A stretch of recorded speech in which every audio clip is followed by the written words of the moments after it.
What is up, guys? My name is Wong and we are back with another video. Today we are driving something a little bit Italian and a little bit Japanese. This car is a Fiat Abarth 124 Spider. Now you may be wondering, how is this car even Japanese at all? Well, that's because it shares the same chassis as the Mazda MX-5 ND Miata, combined with the iconic Fiat Turbocharged engine, which has been derived from the Abarth 500. So this car really has all the underpinnings of quite an epic driver's car. And this car is no different to the others that I feature on the channel, as it has been very tastefully modified. But full disclosure, this is not a very fast car. If you want to see some seriously fast builds, check out some of the other videos that I've done on the channel. So with that out of the way, I can't wait to see how this car drives. It really stacks up to be something very promising. So hit that subscribe button if you haven't already done so, and let's get straight into this.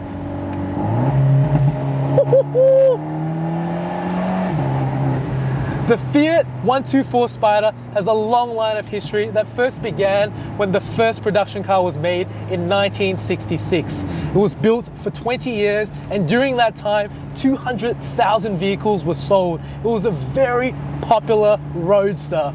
And in 2015, they decided to rekindle that formula in the joint partnership with Mazda Japan. This car shares many similarities with the Japanese counterpart, being that it came from the same factory in Hiroshima, Japan. And that's not necessarily a bad thing, because you got that tried and trusted reliability and a lightweight sports car that is unique to this platform. In a car that weighs just over 1,000 kilos, and with the driver in the seat and near 50-50 weight distribution, in a car that ticks over 125 kilowatts and 250 Newton meters of torque. Out of the box, this car had all the right components of being a rich driver's car, but the owner has taken it one step further, and he's added a Euro Compulsion Stage 1 tune, a cold air intake, as well as a Monza exhaust, to name a few. This car is not a 1,000 horsepower vehicle, it's not a drag car, it's not a downright speed machine, it's a dainty little Italian roadster. But for all that it's worth, the performance on this car is very rapid. The turbo surges and it pulls you back into the seat, and you feel those G-forces. This engine is a 1.4 litre inline-4 motor. That Garrett turbocharger that came factory on this car is a great size for this vehicle, as there's torque right down low and it builds up all throughout the entire rev band. You've got torque at about 2,000 RPM and it builds through towards 6,000, and then it suddenly runs out of puff. It really is so addictive, and the pops and the crackles that you get on downshift and upshift, it just sounds so good. It sounds like a hot hatchback.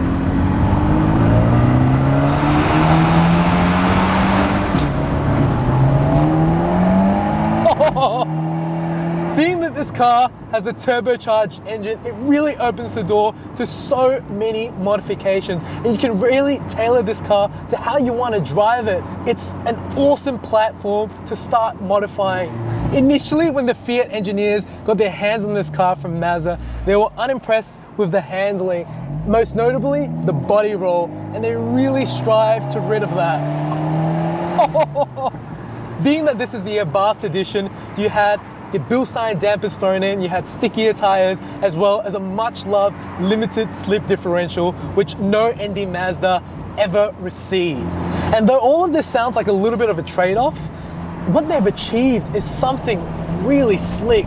It's not crashy, it's not overly stiff, everything feels very composed, and as you're putting this car through the corners, there's some kind of balance about it that really makes you feel like you're in control of this vehicle at all times. It doesn't feel like it's going to step out or snap oversteer or anything like that. It's a very neutral sports car that you can just hop into and enjoy. I feel like anyone that wants to learn the basics of a rear-wheel drive sports car, this will be the perfect car to do that in. Remember, it's not about the speed that this car has, it's about the speed that you can carry through the corners, and it's so much fun as you put it through here. And then when you find some open road, this car just opens up, and I love that sound. There's something about an Italian car that has so much drama, whether it's a Ferrari or even this Fiat Abarth 124 Spider. There's just this uncanny drama about it that is just so good. It really just makes you want to keep driving it. It's very rewarding to drive. All the feedback is so rich through the steering wheel, and everything is right where you want it in this car. The shifts are quick, although it's not a DCT quick, it's still very, very rapid. Everything about the car is so fine-tuned for driving, and I really like that about this vehicle.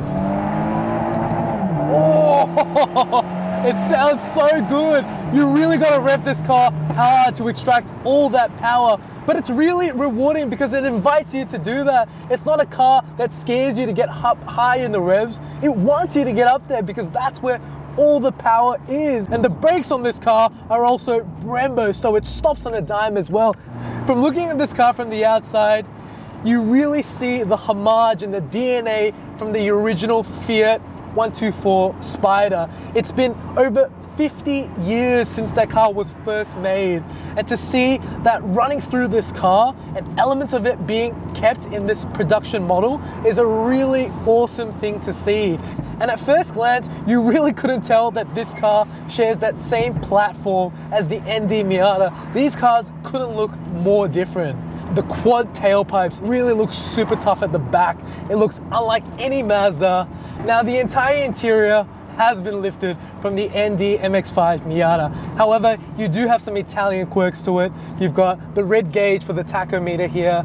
You've got some red inserts as well on the seats that says Abarth. You've got obviously different badges, and I feel it looks a little bit more premium than what you would get in the Mazda. And all the technology is right there as well if you do intend on daily driving it. Though I must say, if you are a taller person above 6 foot, you're probably gonna hit your roof.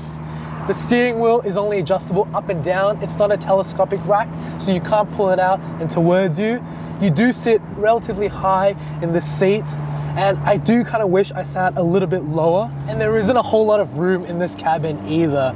So if you are a little bit larger as well, it's going to be quite snug in here. If you are coming from an experienced background and you do know how to handle a rear-wheel drive sports car and you want to take your driving up to the next level, I don't feel like this is that car for you. Other than that, I feel like this is an epic sports car for the money, for what you can get at $25,000 in the second-hand market. It's a huge value for money bargain. It's so much fun for what this car is worth. It's got all the right aspects of a fantastic driver's car, and if you want to learn about the basics of a rear-wheel drive sports car, this car really hits that mark so well. A huge shout out goes to the owner for letting me drive his pride and joy. This car has been a real treat. If you guys like this video, please give it a thumbs up. In the comments below, tell me what you like about this Fiat Abarth 124 Spider.